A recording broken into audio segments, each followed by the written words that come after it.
Friends, it seems our old pal Donald Trump is back at it again, and by it I mean slapping tariffs on anything with a pulse and several things without. This time he's outdone himself, targeting not just China but also our friendly neighbors to the north and south. Yes, Canada and Mexico, those beacons of international trade and poutine, have found themselves in Trump's crosshairs. In a move that surprised absolutely no one familiar with his art of the deal, Trump imposed a 25% tariff on Mexican and Canadian imports, with a special 10% surcharge just for Canadian energy because, well, why not? China, already feeling the burn from previous rounds of tariffs, got hit with a doubling down, their existing tariffs jacked up to a whopping 20%. Now, you might be wondering, John, what exactly are tariffs?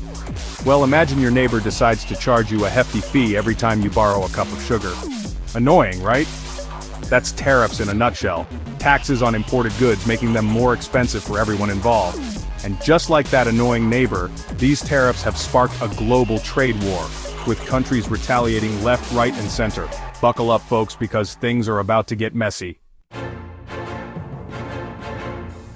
Canada, known for its politeness and maple syrup, decided to ditch the niceties and retaliate with tariffs of their own.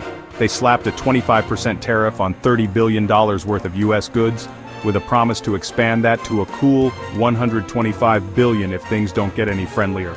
But wait, there's more. Ontario's Premier, Doug Ford, took a page out of Trump's playbook and went full-on protectionist, ordering the removal of US-made liquor from shelves and even canceling Starlink contracts. Looks like space internet wasn't exempt from this trade war. China, never one to back down from a challenge, met Trump's tariff hikes with retaliatory tariffs of their own, targeting American agricultural exports like soybeans, pork, and even those delicious juicy oranges Florida's so famous for. They also imposed restrictions on US companies, blacklisted a few for good measure, and banned imports of gene-mapping products because, apparently, even science isn't safe from a trade war.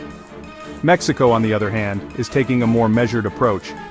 President Claudia Sheinbaum, known for her calm demeanor and sensible policies, has announced plans to unveil countermeasures but not before Sunday. It's like she's giving Trump the weekend to reconsider his life choices. Spoiler alert, he probably won't. So what does all this tariff slinging mean for ordinary folks like you and me?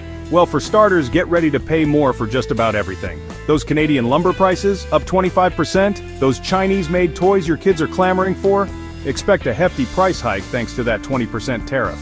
And don't even get me started on the potential impact on the auto industry, which relies heavily on cross-border supply chains. But it's not just about the price tag. This trade war is also hurting businesses and costing jobs. Remember those promises of bringing manufacturing back to America? Well, some companies are skeptical, to say the least. Why set up shop in the US when you can just move your operations to a country not engaged in a trade war with half the planet? And let's not forget the political fallout. Trump's approval ratings might be holding steady among his base, but his relationship with Canada and Mexico has definitely seen better days.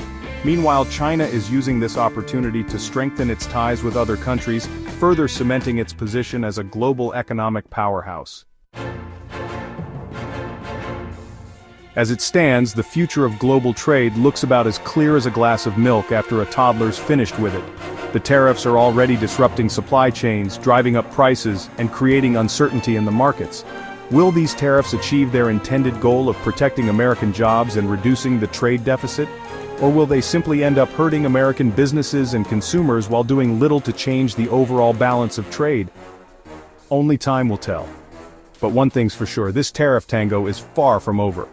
And as the music keeps playing, we're all left wondering who's going to trip up first.